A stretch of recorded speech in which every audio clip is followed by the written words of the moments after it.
퇴직금 3억. 식당 하나 하면 될 줄 알았습니다. 그런데 결국 제 아내는 손목 수술을 받았습니다. 남은 건 가게도 아니고 돈도 아니고 수술 자국뿐이었습니다. 혹시 지금 퇴직 후 식당을 생각 중이시라면 이 이야기를 끝까지 들어주셨으면 합니다. 그리고 구독과 좋아요 한 번씩만 부탁드립니다. 정년 퇴직날 손에 들어온 퇴직금 약 3억 원. 평생 한 직장만 바라보며 달려온 저에게 그 돈은 처음 받아보는 내 손에 쥔 큰돈이었습니다. 퇴직자 모임에서 누군가 그러더군요. 이제 형도 인생 2막이네. 뭐 할 거야? 그 말을 듣는 순간 저도 모르게 생각이 들었습니다. 그래, 이 돈으로 마지막 한 번 나도 내 가게를 해보자. 솔직히 창업에 대해 잘 아는 건 아니었습니다. 그냥 먹는 장사는 망하지 않는다는 말. 그 흔한 이야기 하나만 믿었죠. 그러던 중 직장 선배가 조언을 해줬습니다. 국밥집 어때? 손도 많이 안 가고 손님도 꾸준하대. 그 말 한마디에 왠지 모르게 마음이 끌렸습니다. 그래, 따뜻한 국밥 한 그릇이면 어르신들도 좋아하시겠지. 아침부터 저녁까지만 하면 무리도 없겠다. 이런저런 계산이 머릿속에서 돌아갔습니다. 그리고는 며칠 뒤 프랜차이즈 국밥집을 운영해 보자는 마음을 굳혔죠. 혼자서 하기보단 본사 매뉴얼도 있고 물류도 안정적으로 공급되니까 좀 더 수월하리라 생각했습니다. 그렇게 상담을 받고 본사에서 소개해준 상권 좋은 자리에 매장을 계약했습니다. 권리금 6천만 원. 상권 좋다는 말에 망설이지 않았습니다. 인테리어에 8천만 원. 이왕 하는 거 깔끔하게 하자는 생각이 들었고 주방 장비에 냉장고, 포스 시스템까지 하나하나 고르고 서류 쓰다 보니 손 놓을 새도 없이 오픈 준비에 정신이 없었습니다. 매일같이 업체랑 통화하고 장비는 늦게 들어오고 간판은 색이 마음에 안 들고 예상치 못한 일들이 계속 생기는데 그땐 그냥 들떴던 것 같아요. 내 이름 걸고 내 가게를 낸다. 그게 그렇게 기분이 좋았거든요. 하지만 그때는 몰랐습니다. 그 들뜸이 곧 현실이라는 이름으로 저를 짓누르기 시작할 거라는 걸. 오픈 첫 주부터 제가 상상했던 장사의 그림은 깨지기 시작했습니다. 직원은 2명이었습니다. 한 명은 홀 서빙, 한 명은 주방 보조. 분업 잘 되면 생각보다 할만하겠지 싶었죠. 그런데 첫날 아침부터 한 직원은 늦잠이라며 연락이 왔고 다른 한 명은 연락조차 되지 않았습니다. 그날 하루 제가 사장인지 알바인지 모를 정도로 뛰어다녔습니다. 점심 장사 피크타임 11시 50분부터 문 열고 손님이 쏟아져 들어오기 시작했습니다. 주방에서 국밥을 데워 그릇에 담고 김이 모락모락 나는 그릇 들고 앞치마에 땀 흘리며 홀로 뛰어나가 몇 분이세요? 묻고 메뉴 적고 주문 넣고 다시 주방으로 뛰고 카운터에서 카드 결제 받고 주문지 확인하고 숨 돌릴 틈도 없었습니다. 그날 하루 밤 나왔습니다. 뜨거우니까 조심하세요. 그 말을 수십 번은 외쳤던 것 같습니다. 뜨거운 그릇을 급하게 들다가 팔뚝을 대었고 정신없이 움직이다 무릎을 의자 모서리에 부딪혔습니다. 주방과 홀, 카운터를 혼자 왔다 갔다 뛰는 내내 머릿속엔 계속 한 가지 생각뿐이었습니다. 이게 내가 꿈꿨던 인생 2막이 맞나? 하루에 국밥 100그릇 넘게 담았습니다. 마지막 손님 나간 뒤 바닥에 주저앉듯 앉아 허리를 두드리며 숨을 몰아쉬었습니다. 밤 11시에 집에 들어갔습니다. 씻지도 못한 채 소파에 털썩 주저앉았는데 그때 아내가 물었습니다. 여보, 밥은 먹었어? 그제야 깨달았습니다. 아침 이후로 물 한 모금, 밥 한 숟갈도 안 먹었다는 걸요. 점심 장사도 힘들었지만 정말 저를 지치게 만든 건 밤 장사였습니다. 해가 지고 간판에 불이 들어오면 국밥집은 또 다른 얼굴을 드러냅니다. 주로 5, 60대 남성들이 막걸리 한 병, 국밥 한 그릇 시켜놓고 앉아 이야기를 시작하죠. 그런데 문제는 그 이야기가 점점 술기운을 타고 험한 말로 변해간다는 겁니다. 처음엔 반말부터 시작됩니다. 야, 여기 물 좀 가져와 봐. 이게 국밥이냐? 물이지. 사장이 손이 느리네. 속이 끓습니다. 근데 웃어야 합니다.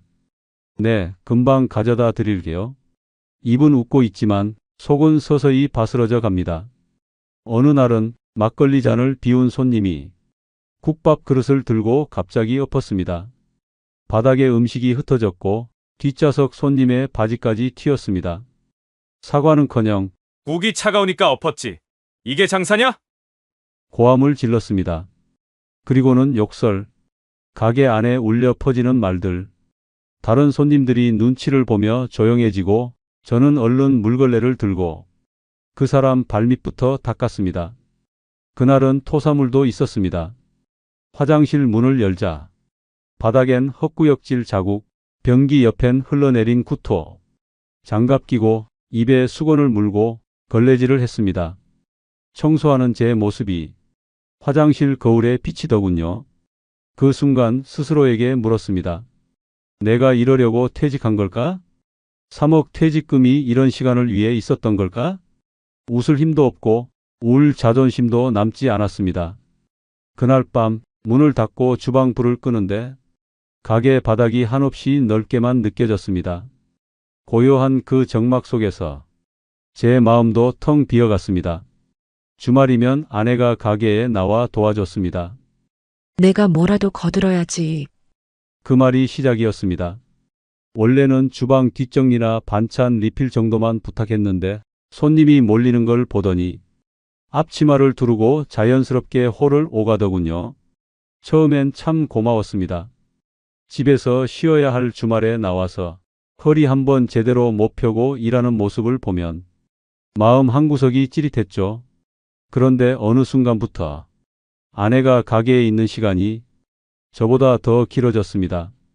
식자재 정리부터 테이블 닦기, 설거지에 배달 포장까지 아침 7시에 나와 밤 10시가 넘어서야 같이 집에 들어가는 날도 있었죠. 말은 안 했지만 손목에 파스 붙이고 일하는 걸 저는 알고 있었습니다. 팔을 휘두를 때마다 가끔 찡그리는 표정도 봤고요. 하루는 영업 끝나고 주방에서 수저통 정리하던 아내가 그러더군요. 여보, 손목이 자꾸 저려 뻣뻣하고 힘도 없어져. 처음엔 그냥 피로 때문이겠지 했습니다. 며칠 쉬면 괜찮아질 거라 생각했죠. 그런데 다음 주엔 물컵도 떨어뜨리고 수세미를 짜다가 손에 힘이 풀려버렸습니다. 결국 병원에 갔습니다. MRI 결과를 들고 나온 의사의 말이 아직도 생생합니다. 이건 장기간 무리하신 거예요. 힘줄이 거의 끊어졌습니다. 당장 수술하셔야 됩니다. 그 말을 듣고 가게 주방에 혼자 앉아 있었습니다. 불 꺼진 가게, 손에 남은 땀과 기름 냄새, 그리고 그날따라 유독 차가운 스테인리스 조리대. 그 위에 이마를 대고 한참을 울었습니다. 남들 몰래? 아내도 모르게. 그날 폐업을 결심했습니다. 수익? 본전? 그런 거 따질 마음도 없었습니다. 돈은 다시 벌면 되지만 아내의 손은 다시 되돌릴 수 없었으니까요. 폐업을 결심한 뒤 모든 걸 정리하는 건 생각보다 훨씬 빠르고 훨씬 허무했습니다. 가게 문을 닫겠다고 결정한 날 생각보다 슬프지도 무섭지도 않았습니다. 그저 모든 게 비현실처럼 느껴졌습니다. 진짜 끝이구나. 그런 실감이 하루하루 눈앞의 장면들로 다가왔습니다. 먼저 계약했던 보증금을 정산받으러 갔습니다. 건물주는 고개를 흔들었습니다. 원상복구 안 하면 보증금 일부는 못 드려요. 배관이랑 타일 깨진 것도 수리하셔야 되고요. 계약서에 있던 문구였습니다. 그땐 그냥 넘겼던 작은 글씨들이 현실로 돌아와 제 발목을 붙잡더군요. 결국 보증금 중 일부는 못 받았습니다. 남은 건 주방 기기와 인테리어 자재뿐이었죠.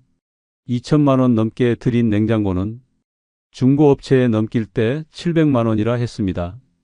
수요가 별로 없어요. 스크래치 있어서 가격 깎여요. 그렇게 다 반값도 안 됐습니다.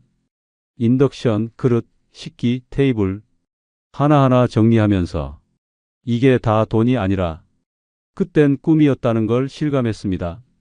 재고로 남은 쌀, 육수 베이스, 반찬 통도 본사에 반품 요청했지만 가맹 규정상 반품 불가입니다. 딱 한 줄 문자로 거절당했습니다. 도움 안 되셨다니 안타깝네요. 다음 사업엔 꼭 성공하시길 바랍니다. 그 문자 한 줄이 뭐랄까 사람 마음을 참 무겁게 하더군요. 마치 책임은 당신 몫이라고 못 박는 것 같았습니다. 정리하며 마음속에선 수많은 말이 올라왔다가도 결국엔 한마디로 정리됐습니다. 이걸 왜 시작했을까? 2억. 고스란히 사라졌습니다. 계산기를 다시 두드릴 필요도 없었습니다. 남은 건 없었고 되돌릴 수도 없었습니다. 그런데요, 정말 아까운 건 돈이 아니었습니다. 퇴직금보다 더 아까운 건 아내의 손목이었습니다. 수술은 잘 됐습니다. 깁스를 풀고 물리치료도 마쳤습니다. 하지만 지금도 수저 하나 드는데 통증이 온다고 해요. 아, 또 찌릿하다. 식사 중에 무심코 흘리는 그 말에 제 손도 젓가락도 순간 멈춰섭니다. 그럴 때마다 저는 무엇보다도 진심으로 말합니다. 미안해. 진심으로 미안해. 그 말밖에 할 수 있는 게 없습니다. 아내는 고개를 젓습니다. 괜찮아. 이제 끝났잖아. 그 말이 더 미안합니다. 지금은 주방 장갑을 끼는 것도 조심스러워하고 설거지할 때도 손목을 괜히 주물러 봅니다. 제가 벌려놓은 일에 가장 큰 대가를 치른 사람은 저보다 아내였습니다. 그래서 저는 그날을 끝으로 다시 어떤 가게도 어떤 창업도 생각하지 않았습니다. 가게 정리하고 집으로 돌아오는 길 손에 든 건 없었는데 마음속은 뭔가 꽉 막혀 있었습니다. 집 앞 골목에 도착하자 아내는 조용히 말했습니다. 그냥 다 잊자. 그 말이 너무 조용해서 더 오래 남더군요. 그날 밤 식탁에 앉아 멍하니 창밖을 보는데 문득 이런 생각이 들었습니다. 왜 아무도 이런 얘기를 해주지 않았을까? 왜 아무도 인건비가 이렇게 클 거라고? 왜 아무도 감정 노동이 이렇게 무서울 거라고? 왜 아무도 가족의 희생이 함께 무너진다고? 왜 그 누구도 창업의 현실을 말해주지 않았을까? 그저 먹는 장사는 안 망한다. 프랜차이즈니까 괜찮다는 그 말만 믿은 건 결국 제 책임이었겠죠. 하지만 지금 이 얘기를 듣는 당신만큼은 그 발자국을 그대로 밟지 않기를 바랍니다. 그래서 저는 지금 이 이야기를 꼭, 정말 꼭 해드리고 싶습니다. 인건비 생각보다 큽니다. 처음엔 둘이서 해볼 생각이었습니다. 저랑 아내 둘이서 아침부터 밤까지 해보자고 했죠.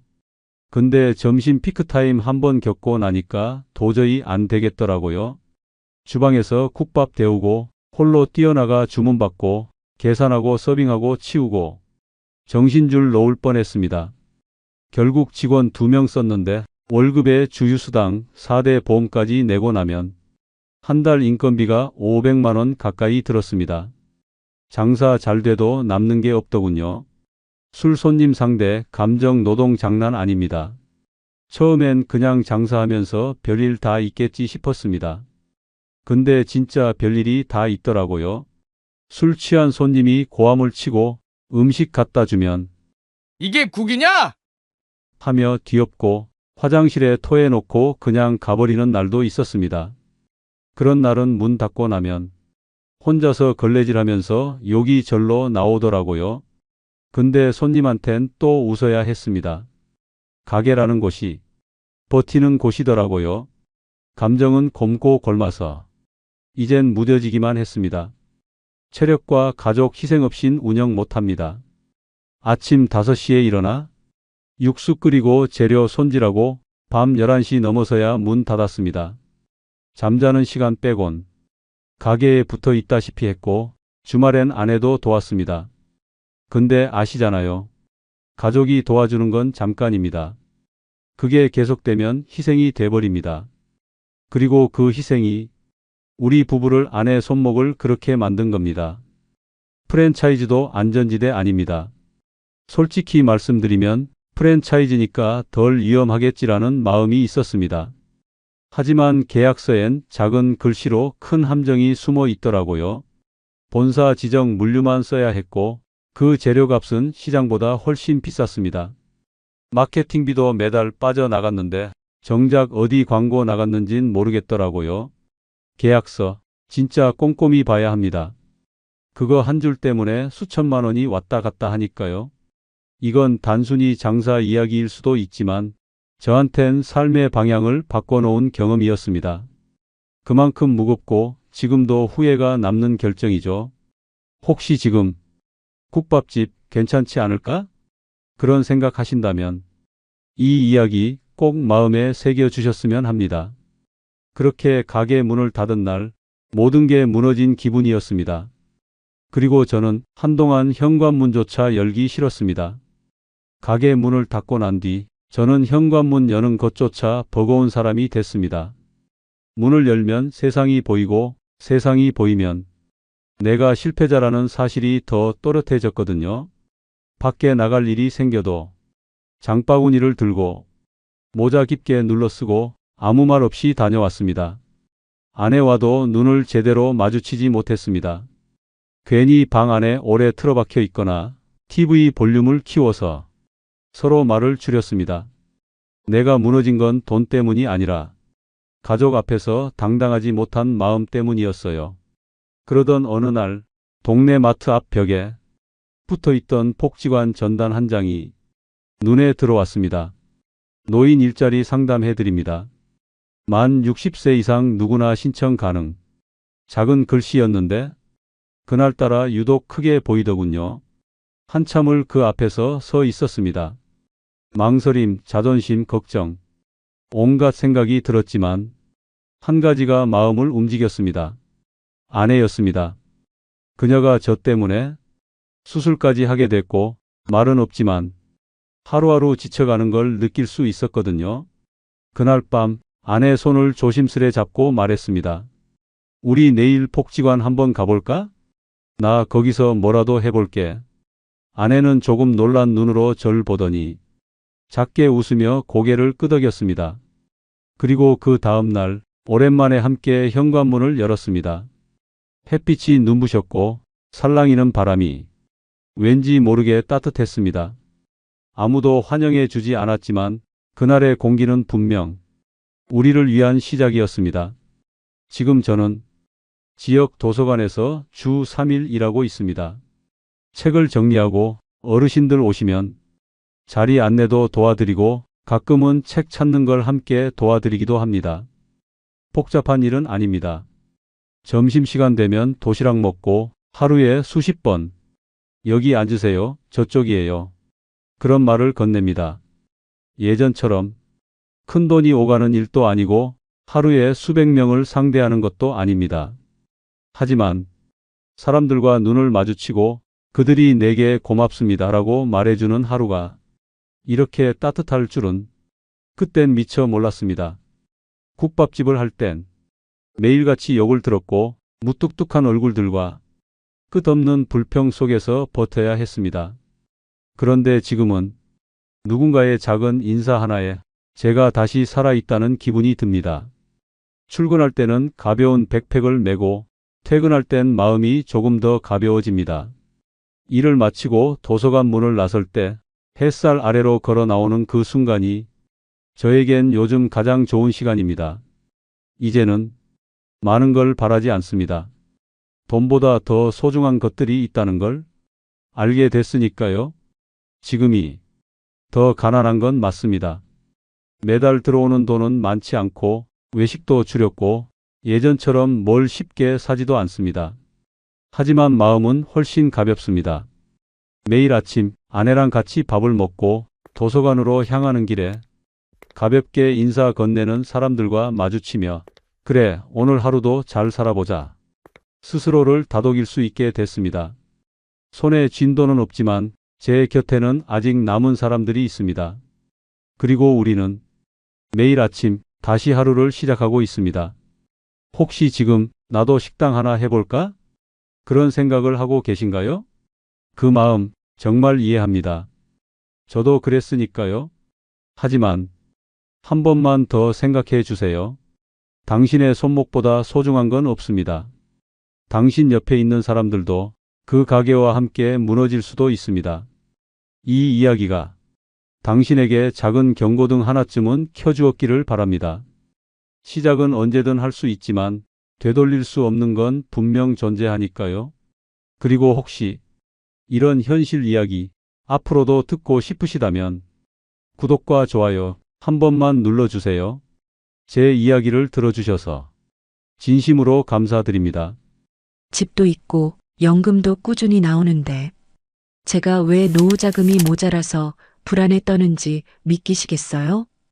이야기 듣다 보면 나도 그럴 수 있겠다 싶으실 거예요. 영상 끝까지 보시면 제 실수를 반복하지 않는 방법을 알게 되실 겁니다. 구독과 좋아요 눌러주셨나요? 혹시 오늘 이 영상이 당신의 노후 지킴이가 될지도 모르니까요. 저는 올해로 60살입니다. 어느덧 환갑을 넘긴 지도 8년이 지났네요. 세월이 참 빠르다는 말, 나이 들수록 더 실감하게 되더라고요. 제 남편은 72살이에요. 둘 다 오랫동안 일하다가 정년 퇴직했고 지금은 연금으로 살아가고 있죠. 남편은 공무원 생활을 오래 했어요. 묵묵히 30년 넘게 일하던 모습이 아직도 떠올라요. 큰 소리 내는 법도 없고 자식들 교육이나 생활비 걱정도 혼자 끙끙 앓는 사람이었죠. 그 덕분에 지금은 공무원 연금이 매달 150만 원 정도 들어오고 저는 국민연금으로 80에서 90만 원 남짓 받아요. 딱 둘이 합치면 240만 원쯤 되죠. 사치 부리지 않고 병원 갈 일만 크게 없으면 이 정도면 우리도 은퇴 후에 그럭저럭 살 수 있겠다 싶었던 시절이었어요. 살고 있는 집은 오래된 아파트예요. 서울은 아니고 경기도 외곽 쪽이에요. 남편 퇴직할 무렵에 대출 싹 갚고 명의도 정리했죠. 이제는 우리 둘 이름으로 된 18평 남짓한 아파트 한 채. 그게 전 재산이나 다름없는 셈이죠. 물론 크지도 새 것도 아니에요. 현관문은 몇 년 전부터 삐걱거리고 욕실 타일도 군데군데 깨졌어요. 그래도 우리 손으로 마련한 집이라는 자부심이 있었고 딱히 바랄 게 없었어요. 건강도 아직은 괜찮아요. 큰 병 한 번 없이 살아온 것만 해도 감사한 일이죠. 남편은 혈압약 하나 먹고 저는 무릎이 조금씩 시큰거릴 뿐이었어요. 병원 갈 일만 없다면 연금에다 집 한 채, 그거면 남들보다 부족하지 않게 무던히 잘 살아가고 있다고 스스로 생각했죠. 가끔은 저녁에 베란다 창문 열어놓고 남편이랑 맥주 한 캔씩 나눠 마시며 그런 말도 했어요. 당신이나 나나 참 평범하게 잘 살아왔다. 우리 인생 그래도 큰 실패 없이 여기까지 온 거 보면 성공한 거지. 정말 그랬거든요. 그땐 그게 진심이었어요. 그런데 그 평온함이 무너진 건 바로 작년이었어요. 지금 생각해도 그 해는 우리 인생에 참 많은 걸 흔들어 놓은 해였어요. 작년에 우리 둘째 아들이 결혼을 하겠다고 했거든요. 33살. 요즘 기준으론 빠르진 않지만 저희 집에선 조금 이른 편이었죠. 예비 며느리도 참 반듯하고 착했어요. 처음 인사 오던 날 남편은 몰래 봉투에 50만 원 넣어주고 결혼 준비에 쓰라며 괜히 점잠 빼고 저도 냉장고에 삼색전이랑 잡채까지 해두고 기다렸죠. 솔직히 기뻤어요. 우리 둘째도 이제 가정을 꾸리는구나. 우리가 또 다른 가족을 맞이하는구나. 그 생각에 늦은 밤까지 잠이 안 오더라고요. 근데 그 행복감이 오래가지 않았어요. 결혼 얘기가 구체적으로 오가면서 현실적인 문제가 하나 둘씩 드러났거든요. 바로 집이었어요. 아이 둘 다 모아둔 돈이 얼마 안 됐고 요즘 전셋값이 워낙 비싸잖아요. 신혼집 구하는 게 너무 벅차다고. 어느 날 둘째가 조심스럽게 그러더라고요. 엄마 혹시 전세 보증금 조금 도와주실 수 있을까? 결혼 준비로 한창 바쁠 때였어요. 날짜도 잡고 예식장도 알아보고 예비 며느리 쪽 부모님이랑 첫 만남도 마쳤을 무렵이었죠. 그날은 평범한 저녁이었어요. 식사 다 마치고 설거지를 끝내려던 참에 둘째가 저를 부르더라고요. 엄마 나 잠깐 얘기 좀 해도 돼? 거실 한켠에 앉더니 한참을 머뭇거리다가 결국 이렇게 말했어요. 전세 보증금이 너무 부족해.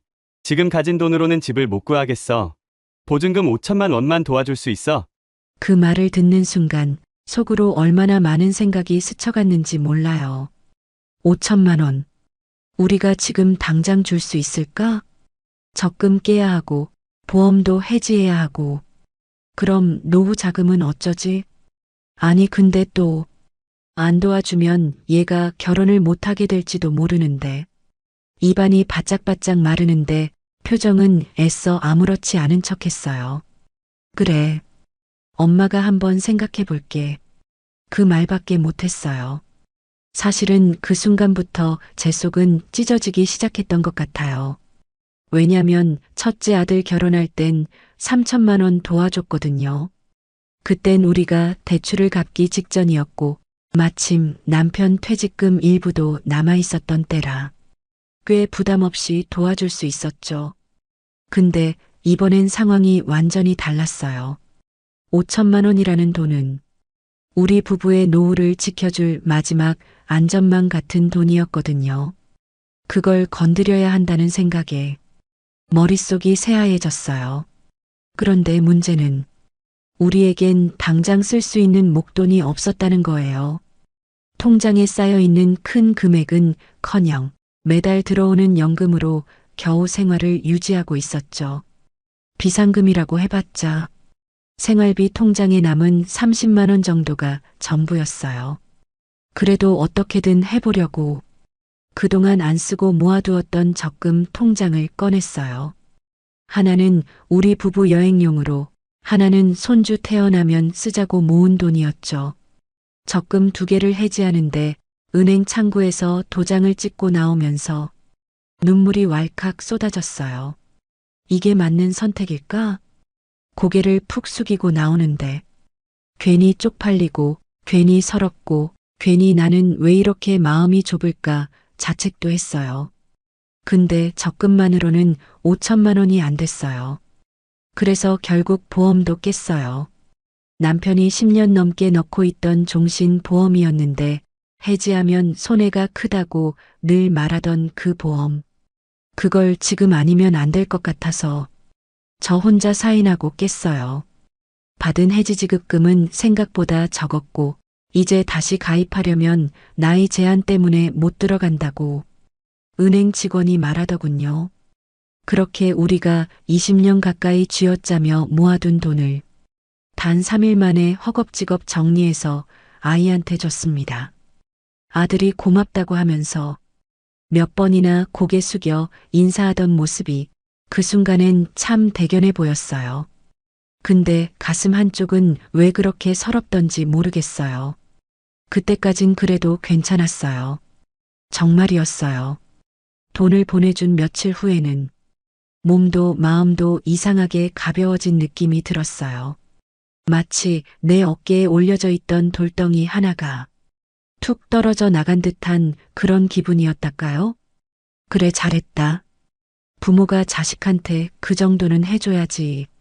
우리 둘째가 이제 새로운 가정을 꾸리잖아. 스스로 그렇게 계속 되뇌었어요. 거울을 보면서 차를 마시면서 남편 얼굴을 바라보면서도요. 남편도 말은 안 했지만 그날 저녁 유난히 조용했던 걸 보면 속으로는 많이 복잡했을 거예요. 하지만 우리 둘 다 이건 후회할 일이 아니다. 우리 역할을 다한 거다. 그렇게 스스로를 설득했죠. 특히 저한테는 그게 일종의 자기 위안이었어요. 아무리 생각해도 정확하게는 자신감이라기보단 불안을 덮기 위한 얇은 담요 같은 위로였어요. 진짜 괜찮다고 믿고 싶었어요. 믿지 않으면 그 순간부터 너무 많은 것들이 무너져 내릴 것 같았으니까요. 그런데 시간이 지나고 보니까 이상하게 마음 한 구석이 자꾸 불편하더라고요. 처음에는 별거 아니라고 넘겼어요. 근데 이상하게 사소한 일에도 가슴이 철렁 내려앉는 순간들이 하나 둘씩 찾아오기 시작했어요. 비가 조금만 세게 와도 창밖을 보면서 괜히 창문 틈새를 만져보고 혹시 누수 생기면 어쩌지? 이 집도 오래됐는데 수리비는 얼마나 나올까? 생각이 꼬리에 꼬리를 물었어요. 예전엔 그냥 비 오니까 따뜻한 차 한잔 해야지. 이렇게 여유 부리던 사람이었는데 말이죠. 또 어느 날은 냉장고가 이상한 소리를 내기 시작했어요. 뚜껑 닫을 때마다 덜컥하고 쿵 울리듯 멈추는 소리가 났죠.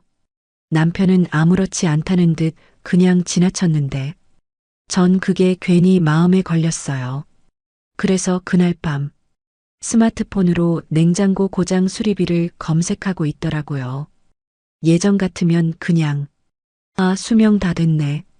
새 걸로 바꿔야겠다 했을 텐데 그날따라 검색창을 보고 있는 제 손이 괜히 초라해 보였어요. 내가 왜 이러지? 나답지 않게 왜 이렇게 겁이 많아졌지?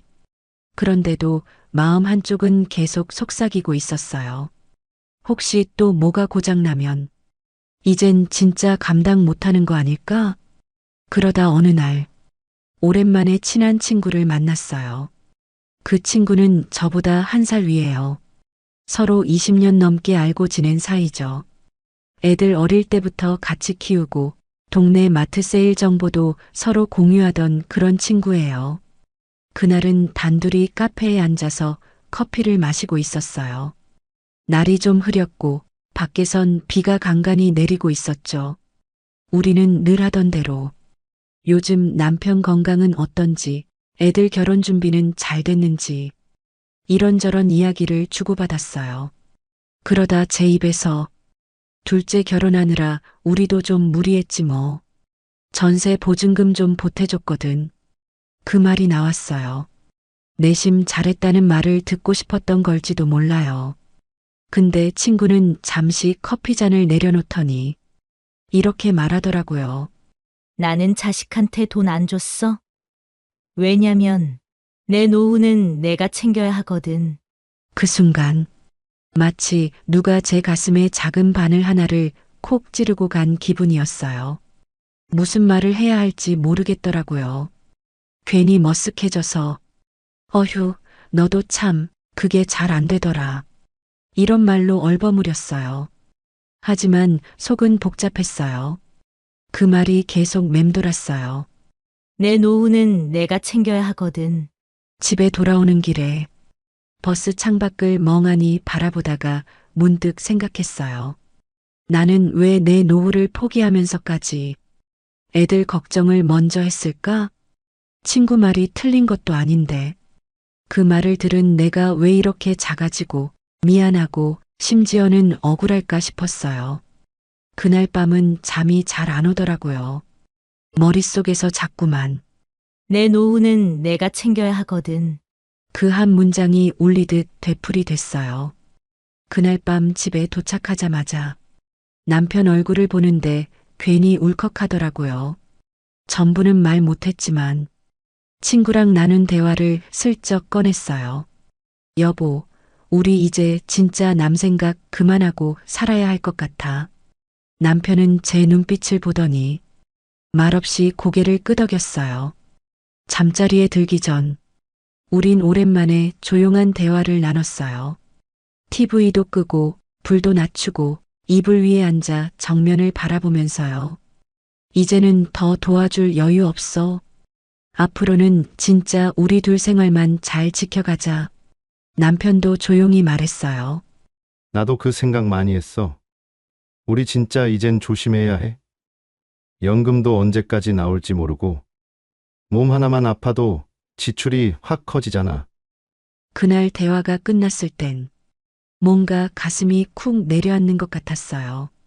슬프기도 했고 한편으론 홀가분하기도 했어요. 드디어 현실을 똑바로 바라보기로 결심한 밤이었어요. 그때부터였어요. 제 생활이 조금씩 달라지기 시작한 건 먼저 소비 하나하나를 되돌아보기 시작했어요. 예전엔 오늘 뭐 먹지? 하면서 시장에 가서 이것저것 손에 잡히는 대로 담았는데 이젠 장을 보기 전에 꼭 메모지부터 꺼냈어요.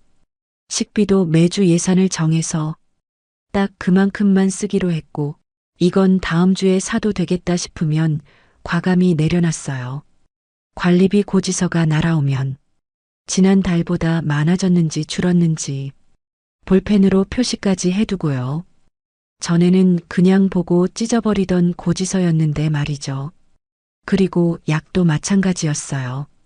병원 처방을 받기 전 남편이랑 어떤 증상인지 미리 얘기하고 꼭 필요한 약만 받으려고 노력했어요. 한 번은 의사 선생님께 혹시 이 약 꼭 먹어야 하나요? 하고 용기 내서 물어보기도 했어요. 무엇보다도 자식에게 도와달라는 말 절대 하지 않기로 했어요.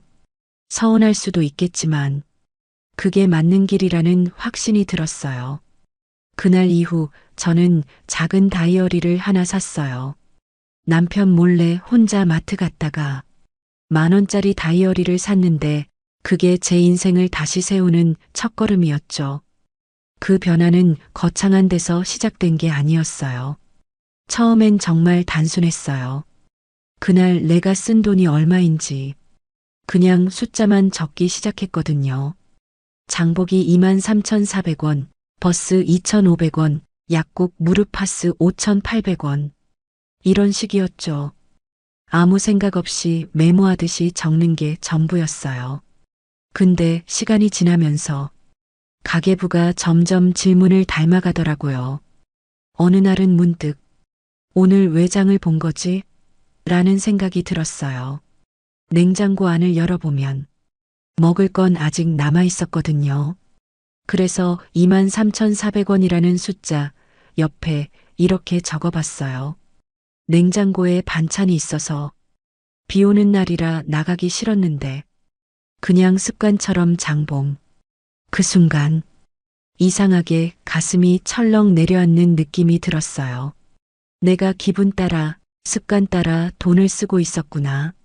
먹을 게 꼭 없어서가 아니라 그냥 뭔가를 사면 마음이 채워지는 느낌. 비 오는 날 장 보면 이상하게 열심히 사는 사람 같다는 착각. 그런 감정이 날 움직였다는 걸 처음으로 자각한 순간이었어요. 그리고 이 깨달음은 생각보다 무서웠어요. 이렇게 내 감정이 지갑을 움직이고 있었다면 그동안 내가 얼마나 많이 낭비했을까?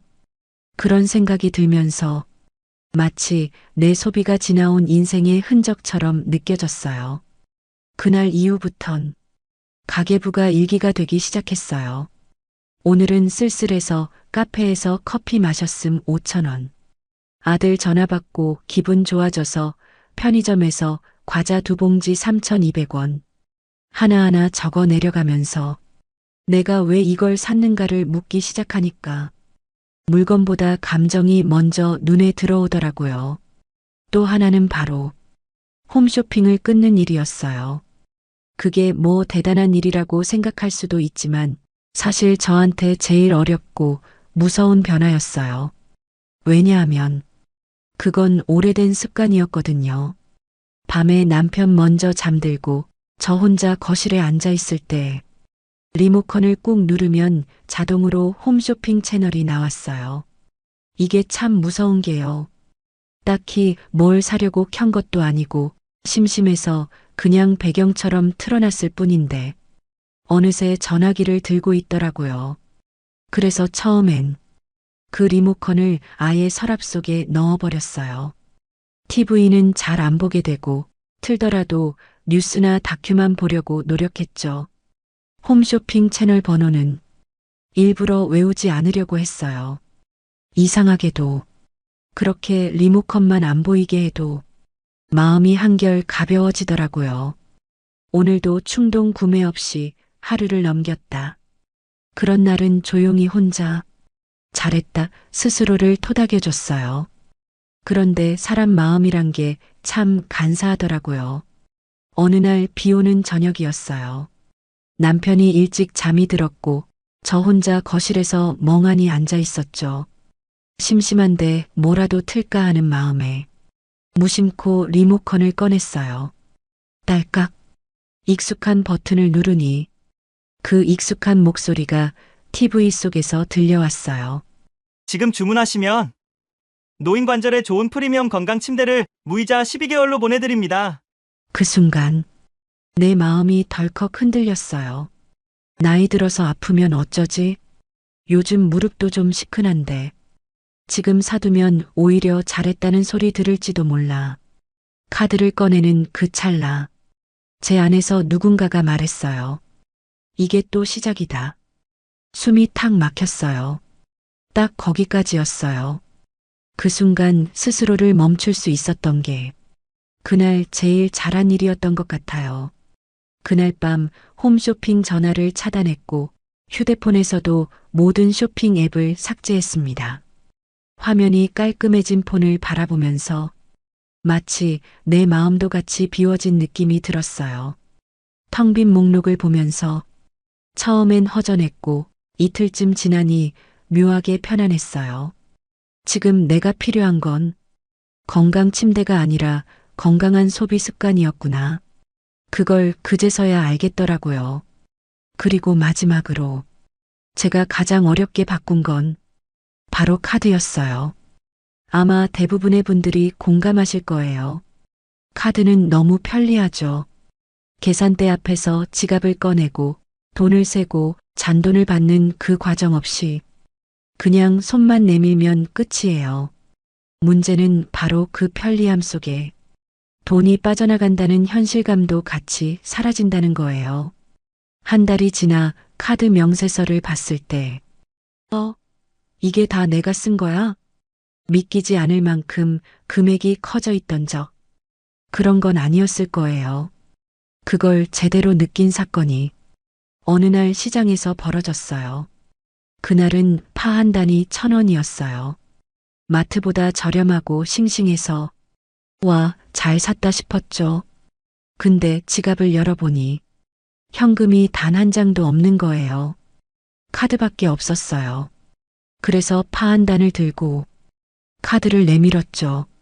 그 순간 상인 아주머니가 절 한번 쳐다보더라고요. 그리고 아무 말 없이 카드 단말기를 꺼냈어요. 근데 왜 그렇게 얼굴이 화끈거리던지요? 뭐 잘못한 것도 없는데 괜히 내가 너무 편하게만 살아온 사람처럼 느껴졌어요. 1,000원짜리 하나 사면서도 현금 한 장 없다는 게 참 부끄럽더라고요. 집에 돌아오는 길에 팔을 한 손에 들고 혼잣말로 이렇게 말했어요. 이제 현금 없이 다니지 말자. 돈 쓰는 무게를 다시 느껴야겠다. 그래서 그날 이후로 제 지갑에 딱 5만 원만 넣고 다니기로 했어요. 다 쓰면 그 주는 장 보지 않기로, 사도 되는 물건이 아니라 꼭 필요한 것만 사기로. 놀랍게도 그날부터 제 소비 습관이 바뀌기 시작했어요. 시장에 가면 파 한 단도 지금 꼭 필요한가를 먼저 생각하게 됐고, 마트에서 과자 한 봉지를 들었다가도 이거 없어도 살 수 있잖아 하고 내려놓게 됐어요. 현금의 무게, 그게 참 묘하더라고요. 지갑을 꺼내는 순간 내가 무언가를 교환하고 있다는 느낌이 드니까 자연스럽게 사고 싶은 것보다 살 수 있는 것, 살 가치가 있는 것만 골라지더라고요. 이건 진짜 경험해보지 않으면 모를 감각이에요. 그렇게 현금으로 바꾸고 나서야 비로소 저는 내 돈이라는 감각을 되찾은 것 같았어요. 이 세 가지를 실천하면서 제가 깨달은 건 이거예요. 돈은 숫자가 아니라 감정이다.